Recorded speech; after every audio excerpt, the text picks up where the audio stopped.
Hello hello दोस्तों। तो आज तारीख है 7 अगस्त 2025 और आज हमारी रात की फ़्लाइट है 11:10 की वियतनाम हो ची मिन सिटी के लिए। तो वहाँ ज़रूरत के लिए मैंने कुछ कैश भी मंगा लिया था, वीएनडी डोंग जिसको कहते हैं। हाँ, ये है कि उन्होंने मुझे सिर्फ 5 लाख डोंग के ही नोट्स भेजे थे। तो अभी एक आईएनआर की वैल्यू करीब 300 वीएनडी है, वियतनामी डोंग। तो ये एक नोट लगभग 1500 रुपये के बराबर है। तो पैकिंग हमारी लगभग हो चुकी है। लगेज हमने ज़्यादा इस बार नहीं रखा है, सिर्फ 3 सूटकेसेस हैं। एक सूटकेस छोटा वाला सोफ़िया के लिए है, एक बड़ा सूटकेस में मेरे और हमारी श्रीमती जी के कपड़े हैं और एक सूटकेस हमने सिर्फ फुटवेयर्स के लिए ही रखा हुआ है। तो क्योंकि हमारी मैडम जी जो हैं वो 100% वेजिटेरियन है, तो हमारे पिछले थाईलैंड ट्रिप में हमारा एक बड़ा बेकार एक्सपीरियंस हुआ था। वो ये कि उन्हें खाने के लिए कुछ नहीं मिल रहा था। तो इसलिए इस बार हम लोगों ने सोचा कि हम लोग इस बार थेपले के 3-4 पैकेट रख लेंगे। कुछ नहीं हुआ तो कम से कम खाने के लिए थेपला तो होगा। तो मेथी थेपला एक नमकीनी रोटी जैसी चीज़ होती है, पराठे जैसी, जिसको आप ट्रैवल में कम से कम 4-5 दिन तक रख सकते हो और खा सकते हो। तो उसके बाद मैं निकल पड़ा अपने पीलू भाई के खाने के इंतज़ाम के लिए, क्योंकि उसके लिए मुझे कम से कम 4-5 दिन के खाने का इंतज़ाम करना था। तो हमारे जिन दोस्तों को पता नहीं है कि पीलू भाई कौन है, तो देख लीजिए, ये है हमारे पीलू भाई, सबसे इम्पोर्टेंट मेंबर हमारी फैमिली के। और इनकी एंट्री हमेशा गैंगस्टर स्टाइल ही होती है।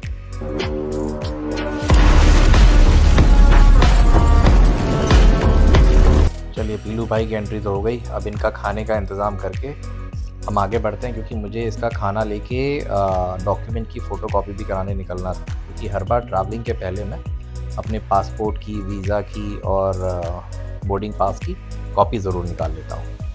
चलिए जी, अब आगे बढ़ते हैं। सब तैयारी हो चुकी है, निकलने का टाइम हो गया है। शाम के बज गए हैं करीब 7:30। अब हमें निकलना होगा, क्योंकि हमें 8 बजे तक एयरपोर्ट भी पहुंचना है। तो घर को करते हैं लॉक और निकलते हैं एयरपोर्ट की तरफ। Bye bye. कई बार मुंबई की सड़कों पे शाम के टाइम पे काफ़ी ट्रैफिक मिलता है। इस वजह से हम लोगों को ना थोड़ा मार्जिन लेके हमेशा निकलना होता है। तो कैब हमने बुला ली थी, क्योंकि सामान ज़्यादा था, तो इसलिए हम लोगों को बड़ी कैब बुलानी पड़ी। बस सब सामान रख के हम निकलते हैं और देखते हैं ट्रैफिक कैसा है अभी रोड पे। चलिए, फॉर्चुनेटली आज ट्रैफिक सड़क पे ज़्यादा नहीं है, फ्री फ्लोइंग ट्रैफिक है। लगता है हम लोग आधे घंटे में लगभग एयरपोर्ट पहुंच जाएंगे। काफ़ी खुला ही रास्ता था। एयरपोर्ट के टर्न पे हम लोग पहुंच चुके हैं। अगले 5 मिनट में हम एयरपोर्ट पहुंच जाएंगे।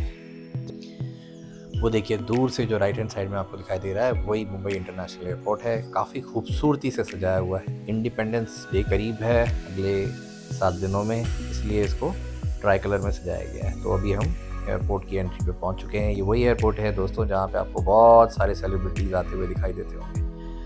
तो हमें भी कवर करने के लिए मीडिया आई थी यहाँ पे, लेकिन मैंने पप्पराजीज़ को मना कर दिया था कवर करने के लिए। वो क्या है ना, हम बड़े लो प्रोफाइल सेलिब्रिटीज़ हैं। तो चलिए, सामान निकालते हैं और बढ़ते हैं हम अंदर की तरफ। तो दोस्तों, मुंबई एयरपोर्ट काफ़ी सेंसिटिव एयरपोर्ट्स में आता है। यहाँ पे सिक्योरिटीज़ काफ़ी होती है, 3-4 लेवल की सिक्योरिटीज़ होती है। तो चलिए आगे बढ़ते हैं। मैं क्रॉस करके आगे आ चुका हूँ और वेट कर रहा हूँ अब मैं सोफ़िया और हमारी मैडम का। तो सोफ़िया आ गई है अंदर और साथ ही में आ गई है हमारी श्रीमती जी। चलिए अब आगे बढ़ते हैं। एयरपोर्ट के अंदर हम आ चुके हैं, मैं भी अंदर आ गया हूँ। अब हम बढ़ते हैं हमारे बोर्डिंग पास लेने के लिए। हमने हमारे लगेजेस चेक इन के लिए दे दिए हैं, हमें हमारा पासपोर्ट मिल गया है, हमारे बोर्डिंग पासेस मिल गए हैं। अब आप आगे बढ़ेंगे लाउंज के लिए। हमने सोचा था, क्योंकि हमारे पास काफ़ी टाइम है, 2.5-3 घंटे का टाइम है, तो हम लाउंज में आराम से बैठेंगे। तो ये हमने इमिग्रेशन क्रॉस कर लिया है। इमिग्रेशन क्रॉस करने के बाद ही यहाँ पे 2 बड़े लाउंजेस आते हैं, वहाँ जाके हम चेक करेंगे, we can get the entry. तो देखिए, लेफ़्ट में जो आपको दिख रहा है ये बड़ा सा एरिया, ये ही इमिग्रेशन काउंटर्स हैं। ये क्रॉस करने के बाद आपको यहाँ पे ड्यूटी फ्री वाला एरिया दिखेगा। ये अडानी लाउंज के सामने मुझे एक उड़ता हुआ मेटल का मोर दिखाई दिया, काफ़ी खूबसूरत था।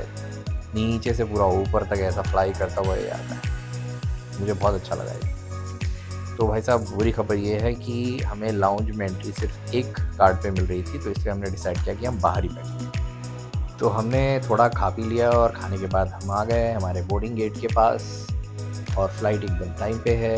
वो रहा सामने हमारा बोर्डिंग गेट 67 हो ची मिन सिटी के लिए। यहाँ से हमारा एयरक्राफ्ट लगेगा। तो कुछ लगभग 11 के आसपास इन्होंने बोर्डिंग अनाउंसमेंट कर दिया था। हम अंदर आ गए हैं और बढ़ रहे हैं अब हम हमारे एयरक्राफ्ट के लिए।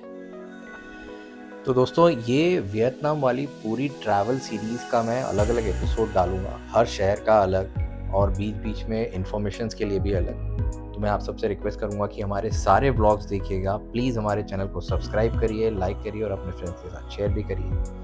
तो हम फ्लाइट के अंदर आ चुके हैं, एयरक्राफ्ट में हम बैठ चुके हैं, हम सेटल हो चुके हैं। हमेशा की तरह मुझे बीच की सीट दी गई है, विंडो सीट हमारी श्रीमती जी ने ले ली है और आयल सीट सोफिया ने ले ली है। ये सीट इन दोनों की हमेशा की परमानेंट है। चलिए, टेक ऑफ का भी टाइम हो गया है। बिल्कुल टाइमली टेक ऑफ हुआ, मेरे ख्याल से 11:15 11:20 के आसपास टेक ऑफ हो गया था। और मुंबई टेक ऑफ हमेशा से बहुत ही खूबसूरत होता है, क्योंकि ये टेक ऑफ होने के बाद समुद्र के ऊपर जैसे ही टेक ऑफ होता है, मुश्किल से 3 से 4 मिनट में समुद्र के ऊपर आ जाता है। तो मुंबई शहर एक तो 10-20 हज़ार फीट से बहुत खूबसूरत दिखाई देता है। उसके बाद तो जैसे समुद्र पे आता है तो दिन में तो बहुत अच्छा लगता है, रात में भी देखिए, अभी मैं आपको दिखाऊंगा, वो डिवाइडेड दिखेगा। वो शहर से जैसे क्रॉस होकर समुद्र के ऊपर आएगा वो अलग दिखाई देता है। दिन का भी मैंने इसका काफ़ी वीडियोस डाले हुए हैं, बहुत ही खूबसूरत लगता है टेक ऑफ मुंबई का। तो गाइस, जैसे मैंने आपको बोला, मेरे व्लॉग्स लगातार वियतनाम के आते रहेंगे, बहुत ही इन्फॉर्मेटिव होने वाले हैं। प्लीज़ हमारे चैनल को सब्सक्राइब करिए और सारे व्लॉग्स देखते रहिएगा, बहुत ही अच्छे होंगे, सारे शहर के बहुत ही इन्फॉर्मेटिव व्लॉग्स। तो टेक ऑफ के मुश्किल से 10 या 15 मिनट बाद ही इन लोगों ने खाना सर्व कर दिया था। नॉन वेज में इन्होंने चिकन बिरयानी और सौते वेजिटेबल्स के साथ फ्रूट दिया था। वेज में इन्होंने mix veg, rice and saute vegetables and fruits दिया था। इसके साथ ही इन लोग यहाँ पे ड्रिंक्स भी सर्व करते हैं, जिसमें सॉफ्ट ड्रिंक्स और हार्ड ड्रिंक्स दोनों ही होते हैं। और हम लोगों ने कोक लिया था, कोल्ड ड्रिंक वगैरह ली थी साथ में। तो जी बस, इसके बाद खाना खाने के बाद हमारा सोने का टाइम हो गया था। हमारी श्रीमती जी और हमारी पुत्री जी दोनों हमारे एक शोल्डर पे बहुत आराम से सो गए थे। मैं हिला भी नहीं और सोया भी नहीं, ताकि ये जाग ना जाएं। तो अब अगली सुबह अगला व्लॉग सीधे वियतनाम का होगा। Good night, bye bye. Think I've been here before.